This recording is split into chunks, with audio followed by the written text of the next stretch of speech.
Good morning. My name is Martin Estrada. I'm the United States Attorney based in Los Angeles. We're here today with our law enforcement partners to announce federal criminal charges related to the death of the actor Matthew Perry. Following Mr. Perry's death in October of last year, law enforcement, my office, and our partners represented on this stage began an in-depth, wide-ranging investigation. That investigation has revealed a broad, underground criminal network responsible for distributing large quantities of ketamine to Mr. Perry and others. This network included a live-in assistant, various go-betweens, 2 medical doctors, and a major source of drug supply known as, quote, the ketamine queen. We charged 5 defendants in this matter. These defendants took advantage of Mr. Perry's addiction issues to enrich themselves. They knew what they were doing was wrong. They knew what they were doing was risking great danger to Mr. Perry, but they did it anyways. In the end, these defendants were more interested in profiting off Mr. Perry than caring for his well-being. I'm going to talk about the indictment, the allegations, and the charges in more detail. On October 28, 2023, Mr. Perry was found deceased in his home. An autopsy was conducted following his death. That autopsy showed that he had died due to the acute effects of ketamine. Ketamine is a controlled substance. It has some legitimate uses, but it is also used illegally. It is used by people seeking to disassociate from reality. It can cause serious health effects, serious health problems, including loss of consciousness, including spikes in blood pressure, and including respiratory issues that can deprive the brain of oxygen. For that reason, it is a drug that must be administered by medical professionals, and the patient must be monitored closely. That did not occur here. This investigation focused on who supplied the ketamine to Mr. Perry. As many of you know, Mr. Perry struggled with addiction in the past. And on many occasions, he sought help for his addiction issues. The investigation revealed that in the fall of 2023, Mr. Perry fell back into addiction, and these defendants took advantage to profit for themselves. The 2 lead defendants in this case are defendants Salvador Plasencia and defendant Jasvin Sanya. First, I'll talk about defendant Plasencia. Defendant Plasencia was a medical doctor. He worked with another medical doctor, defendant Mark Chavez, to obtain ketamine. He then worked with Mr. Perry's live-in assistant, defendant Kenneth Iwamasa, to distribute that ketamine to Mr. Perry. Over 2 months, from September to October 2023, they distributed approximately 20 vials of ketamine to Mr. Perry in exchange for $55,000 in cash. Defendant Plasencia saw this as an opportunity to profit off of Mr. Perry. He wrote in a text message in September 2023, quote, "I wonder how much this moron will pay." He also stated in text messages that he wanted to be Mr. Perry's sole source of supply. He wrote in a text message that he wanted to be Mr. Perry's, quote, "go-to for drugs." As a doctor, defendant Plasencia knew full well the danger of what he was doing. In fact, on one occasion, he injected Mr. Perry with ketamine, and he saw Mr. Perry freeze up and his blood pressure spike. Despite that, he left additional vials of ketamine for defendant Iwamasa to administer to Mr. Perry. Of course, defendant Iwamasa had no medical training to speak of. Defendant Plasencia knew what he was doing was harming Mr. Perry. He had spoken to another patient in mid-October 2023, and he told that patient that Mr. Perry was spiraling out of control with his addiction. Nonetheless, defendant Plasencia continued to offer ketamine to Mr. Perry. Likewise, defendant Sonia knew what she was doing was harming defendants and also Mr. Perry. She took advantage of Mr. Perry by selling large amounts of ketamine to Mr. Perry over a 2-week period in October of 2023. She sold approximately 50 vials of ketamine for approximately $11,000 in cash. She worked with a broker, defendant Eric Fleming, and also the live-in assistant, defendant Iwamasa, to distribute this ketamine. Sonia and the broker, defendant Fleming, saw this as an opportunity to profit off of Mr. Perry. In a text message, the broker wrote, quote, "I wouldn't do it if there wasn't a chance of me making some money for doing this." Defendant Sonia sold the batch of ketamine that resulted in Mr. Perry's death on October 28th. Officers later searched defendant Sonia's home. During that search, they found what amounted to a drug-selling emporium. They found 80 vials of ketamine, thousands of pills containing methamphetamine, cocaine, bottles of Xanax and other illegally obtained prescription drugs, and drug-selling paraphernalia including scales and ledgers. As I mentioned, the defendants in this case knew what they were doing was wrong. When they'd refer to the ketamine, they used coded language. They'd refer to it using terms such as, quote, Dr. Pepper, or quote, boss, or quote, cans. Also, defendants Placencia and Chavez, as medical doctors, knew full well this was not the proper way to administer ketamine, and they even talked about that in their exchanges. And defendant Sonia also knew that she was doing something that caused great risk to Mr. Perry. In fact, during this investigation, we learned that several years before, in 2019, defendant Sonia had sold ketamine to another customer. That person died the same day. And a family member of that person sent a message to defendant Sonia telling her the cause of death was ketamine. Nonetheless, defendant Sonia continued selling drugs, including ketamine, including the ketamine that ultimately killed Mr. Perry. That other victim was a person named Cody McLaurin. He died in 2019. As a result of this investigation, we have filed a drug distribution charge related to the death of Mr. McLaurin. After Mr. Perry died, these defendants tried to cover up what they had done. On October 28th, after reading news reports of Mr. Perry's death, defendant Sonia wrote a text message to defendant Fleming saying, quote, delete all our messages. Likewise, after Mr. Perry's death, defendant Placencia falsified medical records and notes to try to make it look like what he was doing was legitimate. It was not. We have filed numerous federal charges against the 5 defendants. These charges include conspiracy to distribute ketamine, distribution of ketamine resulting in death, maintaining drug-involved premises for that drug-selling emporium the defendant Sonia had, altering and falsifying records related to a federal investigation for those false medical notes and records that defendant Placencia made, and multiple other drug trafficking counts. Of course, the defendants are presumed innocent until proven guilty.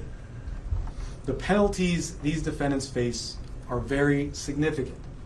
With regard to defendant Placencia, the statutory maximum sentence he faces is 120 years in federal prison. With regard to defendant Sonia, the statutory maximum she faces is life imprisonment. By filing these extensive and serious charges, we are sending a clear message. If you are in the business of selling dangerous drugs, we will hold you accountable for the deaths that you cause. This is nothing new for us. Since 2022, my office has filed over 60 cases against drug dealers who've caused the death of another person. These cases are known as death resulting cases. They are labor-intensive cases, and and we work with our law enforcement partners, including ones represented here today, to bring those cases. Our office is a national leader in bringing those cases. They're very important because every victim's life counts. If you are in the drug selling business and you're selling dangerous drugs, you are playing roulette with other people's lives, just like the 5 defendants here did to Mr. Perry. Defendants nowadays are on full notice that the products they sell could result in the death of another person. Therefore, if you're in the drug business, and despite these risks you continue in the drug business, you are pushed by greed to gamble with other people's lives, be advised, we will hold you accountable. I want to thank our partners in this case, the Los Angeles Police Department, the Drug Enforcement Administration, and the U.S. Postal Inspection Service. These investigators did a phenomenal job digging into the case, looking at every angle to develop a case, a strong case against not only those who killed Mr. Perry, but also Mr. McGlory.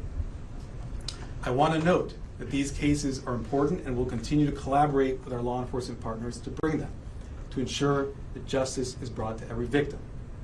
And finally, let me thank the prosecutors responsible for the investigation and the prosecution of this case. Those are Assistant United States Attorneys Ian Yanello and Xiaohan Tsai. And now I'd like to introduce Chief of Los Angeles Police Department, Dominic Choi.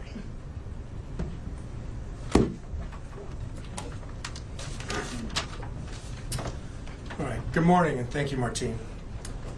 You know, while it's tragedy that brings us all here together, I'm happy to stand here knowing that these dangerous individuals are no longer on the streets and they won't be able to harm anyone else. The Los Angeles Police Department and our partners here today, we're committed to investigating all cases like this, and it's regardless of someone's background or socioeconomic status. And just with all of our cases, this investigation was done impartially. We let the facts drive this investigation, and those facts led us to a group of individuals who were responsible for supplying and distributing to Mr. Perry narcotics that led to his unfortunate and untimely death. The group standing here today, it's a prime example how our partnerships and our collaboration can yield meaningful results. I want to thank LAPD, our Robbery Homicide Division, who's standing in the back there, the U.S. Attorney Martin Estrada and his team, the DEA and her team, as well as the U.S. Postal Inspection Service and their team for their hard work, diligence, and real patience. Now, I know people think this took a long time, but there was a lot of work, a lot of investigative strategies that went into this to make sure that there's a solid case and that we can pursue this in the courts. Our relationship with our federal partners, it helps us ensure that these criminals will have meaningful sentences and be an example for anyone that is willing to risk or jeopardize distributing and supplying unlawful or narcotics to anyone. And I just really want people to know that that is the message. You cannot get away with this regardless of your background or socioeconomic status. Breaking the law is breaking the law, and you are dangerous and you are jeopardizing lives. So thank you all of my partners for being involved in this and bringing us to where we are at today. And at this time, I'd like to introduce DEA Administrator Ann Milgram.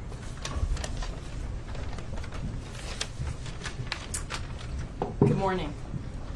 Today we announce charges brought against 5 individuals who together are responsible for the death of Matthew Perry. Each of the defendants played a key role in his death. They falsely prescribed, sold, or injected the ketamine that caused Matthew Perry's tragic death. In the United States, most forms of ketamine are only approved by the Food and Drug Administration for anesthesia. A nasal spray version is approved for treatment of depression, but only in a certified medical setting. Here, Matthew Perry sought treatment for depression and anxiety and went to a local clinic where he became addicted to intravenous ketamine. When clinic doctors refused to increase his dosage, he turned to unscrupulous doctors who saw Perry as a way to make quick money. Dr. Plasencia and Dr. Chavez violated the oath they took to care for their patients. Instead of do no harm, they did harm so that they could make more money. Without performing any medical evaluation or monitoring, they supplied Matthew Perry with large amounts of ketamine in exchange for large sums of money, charging Perry $2,000 for a vial that cost Dr. Chavez approximately $12. As Matthew Perry's ketamine addiction grew, he wanted more, and he wanted it faster and cheaper. That is how he ended up buying from street dealers who sold the ketamine that ultimately led to his death. In doing so, he followed the arc that we have tragically seen with many others, whose substance use disorder begins in a doctor's office and ends in the street. Perry turned to a street dealer, Eric Fleming, who sourced his ketamine from a drug trafficker known as the Ketamine Queen, Jasveen Sangha. The ketamine supplied by Sangha would ultimately be the dose that took Matthew Perry's life. Sangha knew that the ketamine she supplied could be deadly, since in 2019 she had sold ketamine to Cody McLaury, who died at the age of 33. But despite this knowledge, she continued to sell ketamine and methamphetamine throughout Los Angeles. Matthew Perry's journey began with unscrupulous doctors who abused their position of trust because they saw him as a payday, and it ended with street dealers who sold him ketamine in unmarked vials. The desperation that led Perry to these individuals was not met with help, as it should have been from the doctors, but instead it was met with exploitation. Exploitation by those who should have guided him toward help. This betrayal of trust is at the heart of this tragedy. Since 2023, DEA has investigated nearly 500 drug poisoning and overdose cases just like Matthew Perry's.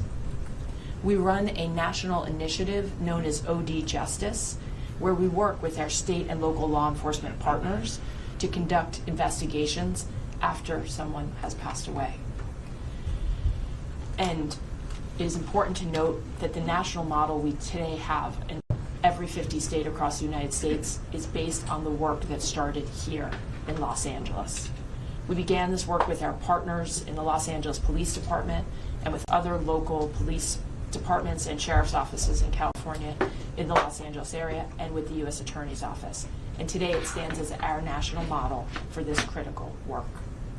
Together, as part of OD Justice, we work to bring justice for the lives that have been lost and to stop others from dying.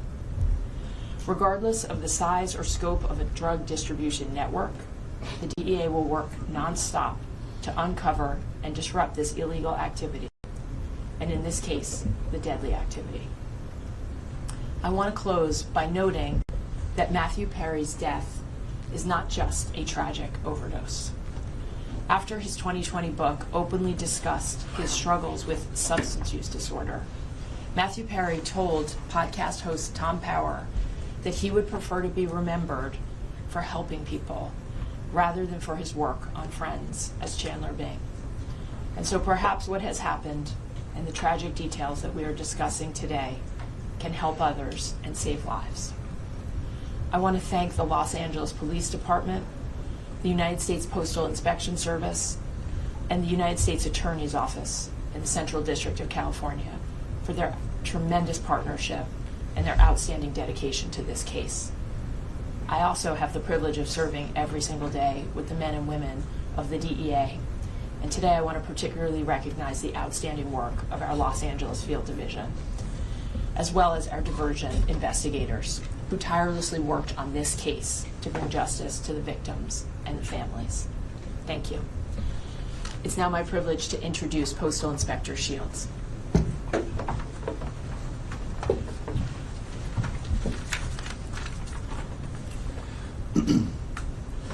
Good morning, and again, welcome. I'd like to thank U.S. Attorney Martin Estrada for his tireless dedication to protecting the residents of the Central District of California and his partnership with the Postal Inspection Service. As the nation's oldest law enforcement agency, the Postal Inspection Service has had a long, proud, and successful history of combating criminals who misuse our nation's postal system and cause harm to our employees and customers. This is our mission. In this case, our agency, in partnership with the Los Angeles Police Department, the Los Angeles Drug Enforcement Administration, and the U.S. Attorney's Office, worked to seize, search, and analyze evidence that has culminated in arrests and a dismantling of the group that is responsible for providing the ketamine and the reported contributed to the death of Matthew Perry. In this case, these individuals knowingly and willfully distributed ketamine to Mr. Perry as he struggled to overcome addiction, which ultimately led to Mr. Perry's tragic demise. Unfortunately, every day in this country, families are grieving for their loved ones lost to drug overdoses. We want these families and the American public to know that the Postal Service will not be an unwitting accomplice to anyone using the U.S. mail to distribute illegal drugs or drug paraphernalia. The Inspection Service continues to work tirelessly to rid the mail of illicit drugs, fight drug trafficking and the associated violence, preserve the integrity of the mail, and most importantly, provide a safe environment to postal employees, customers, and the American public. The Postal Inspection Service is turning the tide against drug dealers. Detecting and stopping their shipments is only the beginning. Tracing illegal drugs back to the source and shutting them down is the ultimate mission. Once again, a tremendous thank you to our partners in federal and state and local law enforcement, as well as the U.S. Attorney's Office, for their continued collaboration and hard work in support of this mission. Thank you.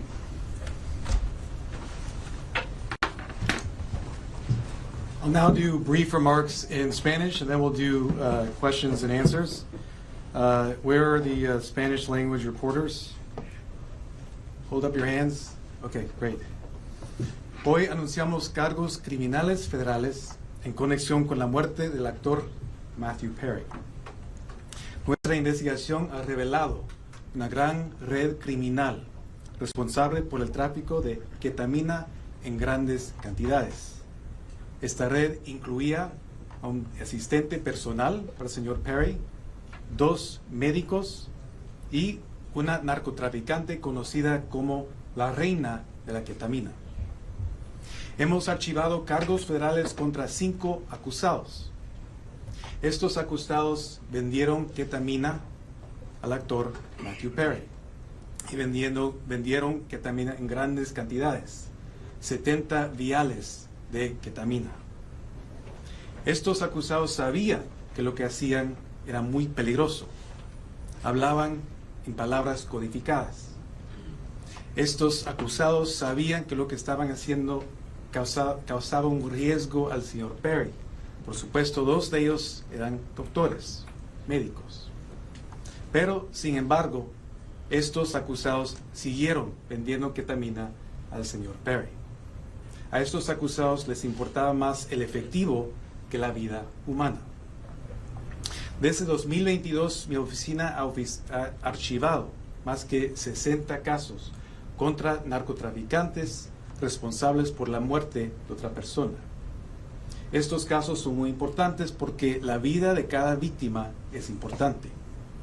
Con todos esos casos, como en este caso, mandamos un mensaje muy claro. No vamos a tolerar a los narcotraficantes que apuestan con las vidas de otras personas. We'll now do question and answer. Any questions? Yes. My first question is, the person that found Matthew Perry in the hot tub, is that also one of the people who's being charged in this case? Is that the assistant?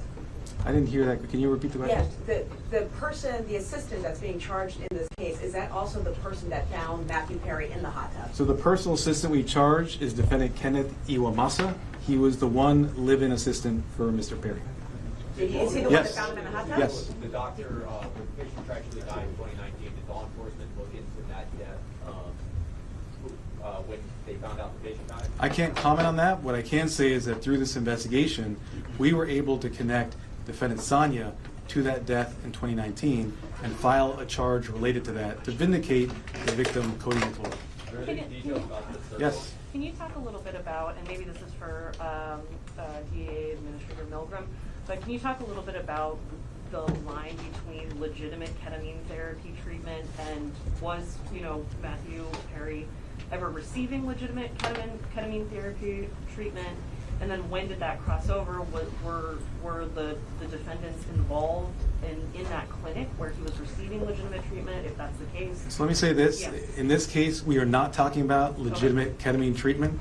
We're talking about two doctors who abused the trust they had, abused their licenses to put another person's life at risk. 5 defendants who, as I mentioned, knew what they were doing was wrong. In fact, one of them had sold ketamine that resulted in the death of another person in 2019. But Nothing was he about ever in? what we see today was legitimate, and that's why we filed criminal charges. Was he ever in? Yes. Is this the beginning of an enforcement effort specifically against ketamine? I know you mentioned past cases, the 60 cases, and DEA mentioned it as well. Is there going to be a focus specifically around ketamine?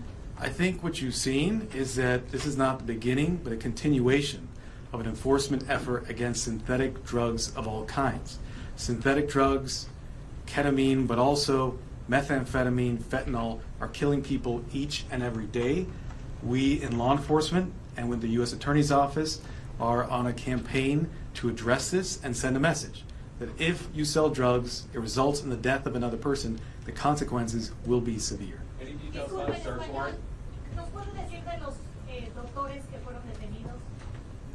Hay 2 doctores que son los acusados en este caso, el doctor Plasencia y el doctor Chávez.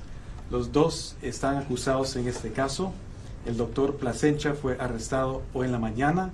El doctor Chávez ya ha sido preso y también ya ha declarado su culpabilidad. Any details about the search warrant as to when it was executed, besides the drugs, any other items that may have been seized or recovered?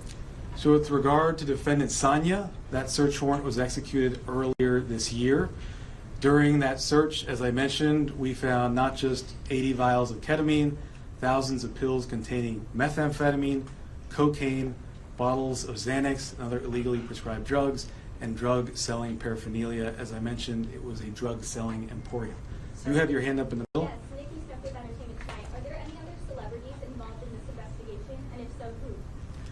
I've mentioned the defendants in this case. We have 5 defendants. The lead defendants are defendants Josephine Sanya, Salvador Plasencia. We also have defendants Mark Chavez, another medical doctor. We have defendant Kenneth Iwamasa and defendant Eric Fleming. We look at the evidence, we see where that goes. We don't charge people based on whether they're celebrities or not celebrities. We charge them based on the evidence. I think what my colleague here was getting at before is in the autopsy report that was made public about his death, there were 2 physicians who were listed as being involved in Mr. Perry's treatment prior to his death. One of them was involved in what appeared to be legitimate therapeutic use of ketamine. Is there any indication that the people who were doing the off-label recreational use were connected with the legitimate therapy he was getting at any point? And So then what I'll second- tell you is, Yeah. before we get to your second, what I'll tell you is that in our cases, we go where the evidence leads us. We also respect patient privacy. What I will say is an autopsy was conducted. That autopsy showed Mr. Perry died as a result of the acute effects of ketamine. I won't go into further detail about Mr. Perry's personal history. Okay. Yes. And then Were any of the 5 charged on your radar prior to Perry's overdose? I can't comment on that. What I will say is the investigation is ongoing, but what we're announcing today are serious federal charges against these 5 defendants, supported by an extensive investigation. Sir, can you clarify the relationship? This that woman Chavez- had been patiently, have her hand up? Yes. Yes, Chavez was detained. When was he detained, and was it related to this case as well? Defendant Chavez is a defendant in this case. Right. We filed this morning a plea agreement for defendant Chavez. So he's already not entered, but we have a filed plea agreement for him. 2 other defendants, defendant Iwamasa, have also signed plea agreements. That plea agreement has been entered. And defendant Fleming has signed a plea agreement. That plea agreement has been entered. As I mentioned, the 2 lead defendants in this case are defendants Plasencia and defendant Sanya, who were arrested this morning. Yes, sir. There were No. There's the patient man behind you. Yes, sir. Fiscal, ¿nos puede identificar a los 5 detenidos y nos puede relacionar cómo comenzó la investigación con la vena de la ketamina en el 2019? Sí, hay 5 acusados y ya nombré a los acusados. Hoy en la mañana 2 fueron arrestados. Fue la acusada Saña y el acusado Plasencia, que fue un doctor médico. Sir, Yes. Yeah, there were reports this morning that the investigation could have uncovered other Hollywood celebrities who may have been buying from this same network. Is that accurate? And can you give us any sense of the customers that they were dealing with? So I can't comment on reports that are out there, their accuracy or inaccuracy. What I can tell you are the facts that we developed through our investigation. Those facts are what I've related to you this morning. Yes. You mentioned the queen of ketamine out of North Hollywood. What does that actually mean? How big was the network of people to whom she was selling narcotics and specifically ketamine? What I can say about defendant Saña, known as the ketamine queen, was that she was a major source of supply for ketamine to others, as well as Mr. Perry. I think the fact that we searched her house and found a drug-selling emporium, including 80 vials of ketamine, would strongly suggest she was selling to many other individuals. Can you give a number? Dozens, tens? I cannot, unfortunately, number, no. Any evidence as far as just if not? Let me, the gentleman there in the back. Extra TV, what has been Matthew's parents and family's reaction to the news coming out today? So I won't comment on specific statements made by victims' families. We value confidentiality. What I will say is that the work of our office is victim-driven. We work with victims, including their families, each and every day, not just on this case, but on all our cases, including the over 60 death-resulting cases I mentioned earlier. We have been in communication, and I will leave it at that. Yes? Hello, sir. Were all the defendants American citizens, and where were they sourcing their drugs? What I can say is that all the defendants, actually I can't comment on citizenship at this time. I can't comment on the sourcing either. I've given you the facts in terms of the drug selling. Yes, sir.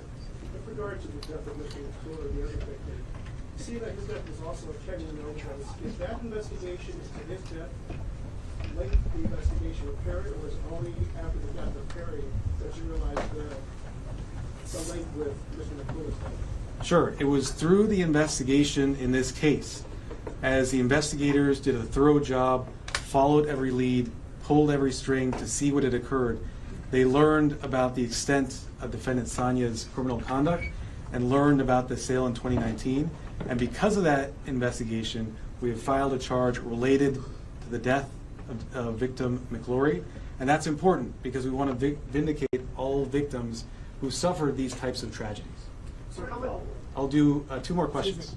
How much reason to believe that the so-called queen of ketamine is linked to any more deaths?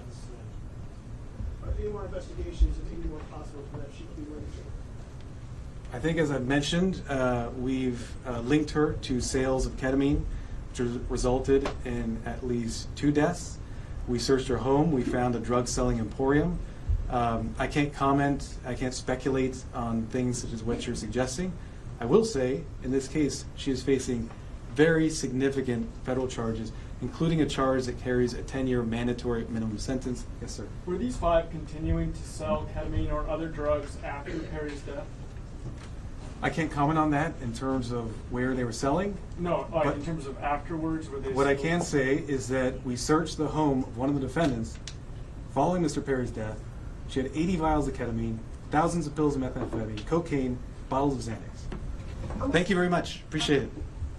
Can you just clarify the relation, really? Did the doctors work with the street dealers specifically, or was that a separate sale of ketamine, or were they connected? So it's the last question, because you've been so patient. We charge a conspiracy here. The conspiracy is against all 5 defendants for selling ketamine to Mr. Perry. Thank you so much. All right, thank you, ladies and gentlemen.